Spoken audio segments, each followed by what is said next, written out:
বিসমিল্লাহির রহমানির রহিম। রাব্বি জিদনি ইলমা। আমার আলোচনার বিষয় হলো সুশিক্ষা। আমাদের সমাজে বা আমাদের দেশে সুশিক্ষার গুরুত্ব অপরিসীম। বা পৃথিবীর যে কোনো দেশে যারা সুশিক্ষিত জাতি, সুশিক্ষিত দেশ, তারা বিশ্বের বুকে তত উন্নত। একটা দেশ ও জাতির উন্নতির, অগ্রগতি, সমৃদ্ধির জন্য শিক্ষার কোনো বিকল্প নাই। তাহলে শিক্ষিত জাতি হতে হলে শিক্ষিত হতে হবে। শুধু কয়টা ডিগ্রি হইলে হবে না, শিক্ষায় শিক্ষিত হবে, ভালো শিক্ষা। শিক্ষাই জাতির মেরুদণ্ড। তাহলে শিক্ষাই হলো জাতির মেরুদণ্ড। একটা শিক্ষিত জাতি পারে একটা উন্নত দেশ, একটা উন্নত জাতি উপহার দিতে। তাই আমাদের শিক্ষার দিকে গুরুত্ব আরোপ করতে হবে। পিতামাতা আর তার আদব কায়দা বদ্ধতা শেখে পরিবার, পরিবেশ ও পারিপার্শ্বিকতা থেকে। আর পিতামাতার কাছ থেকে সন্তানরা আদব কায়দা শিখে থাকে। এবং একজন শিক্ষিত মার সন্তান অবশ্যই শিক্ষিত হবে। একজন আদর্শবাদী লোকের সন্তান আদর্শবাদী হবে। অনেকের বড় বড় ডিগ্রি আছে, কিন্তু তার শিক্ষা নাই, ভালো শিক্ষা নাই। তার কাছ থেকে জাতি কিছু আশা করতে পারে না। আমাদের প্রিয় নবী হযরত মুহাম্মদ সাল্লাল্লাহু আলাইহি সাল্লামকে প্রথমেই শিক্ষার কথা বলা হয়েছে, ইকরা বিসমি রাব্বিকাল খালাক, পড়ো তুমি তোমার প্রভুর নামে। তাহলে শেখানোর শিক্ষার কথা বলা হয়েছে, পড়তে বলছে, পড়ে শিক্ষা লাভ করে জ্ঞান অর্জন করে। তাই শিক্ষা ও জ্ঞানের গুরুত্ব অপরিসীম। তাই পর থেকে সুশিক্ষায় সুশিক্ষিত হতে হবে। এবং ছোটোকালে সন্তানদের ভালো শিক্ষা দিতে হবে। এবং ছোটোকালে সন্তানরা যে শিক্ষা পাবে সেটা পরবর্তীতে সেই সন্তান আদর্শ সন্তান হবে।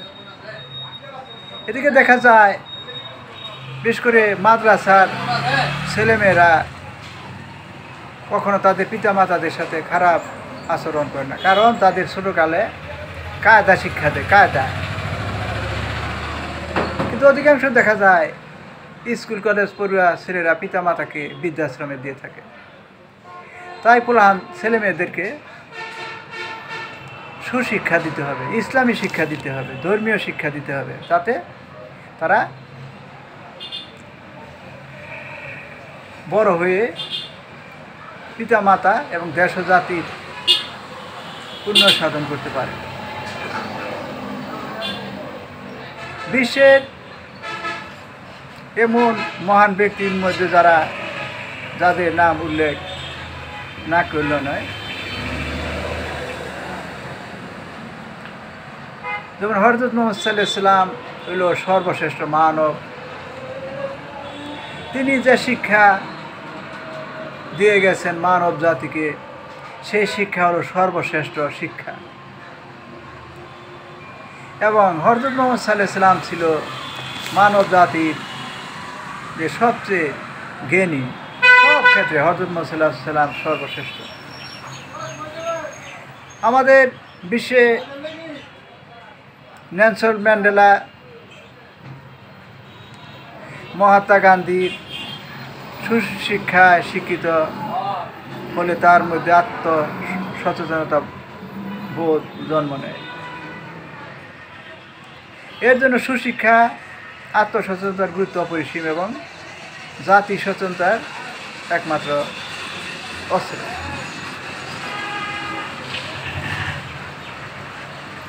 একটা ভালো জাতি, একটা ভালো দেশ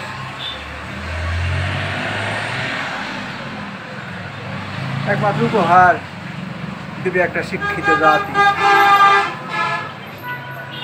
এবং সন্তানদের যেটুক লেখাপড়াই করুক তাদেরকে আদর্শ শিক্ষা দিতে হবে, যাতে তারা সমাজে মানুষকে ভালো জ্ঞান দিয়ে উপকৃত করতে পারে। আমাদের জাতীয় কবি কাজী নজরুল ইসলাম ওনায় বড় ডিগ্রিধারী ছিলেন না, কিন্তু ওনার অসংখ্য কবিতা, অসংখ্য গল্প আমাদের বাংলা ভাষায় রয়েছে। তাই একটা আদর্শ জাতি গঠনের জন্য সুশিক্ষার প্রয়োজনীয়তা রয়েছে। তার পাশাপাশি ধর্মীয় শিক্ষা, কারণ ধর্মীয় শিক্ষা এবং সাধারণ শিক্ষার সাথে ধর্মীয় শিক্ষা যদি একটা সন্তানকে দেওয়া হয় তাহলে সে সমাজের আদর্শ বান মানুষ হবে। সেদিকে সবার লক্ষ্য রাখতে হবে।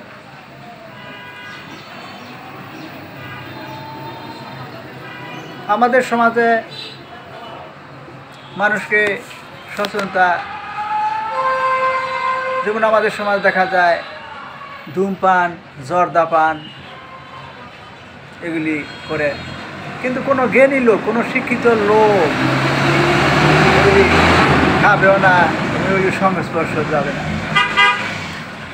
এবং গত করোনা ভাইরাসের সময় অনেকে মুখে মাস্ক ব্যবহার করেছিল। আসলে মুখে মাস্ক ব্যবহার করলে বাইরে থেকে জীবাণু নাক দিয়া মুখের ভিতরে গিয়া নানান রোগের সৃষ্টি করে না। তাই আমাদের প্রত্যেকের উচিত সুশিক্ষায় সন্তানকে সুশিক্ষিত করা এবং সন্তানকে আদর্শ শিক্ষা দেওয়া। আমাদের মনে রাখতে হবে রূপ বৈচিত্র্যময় এই বিশ্ব,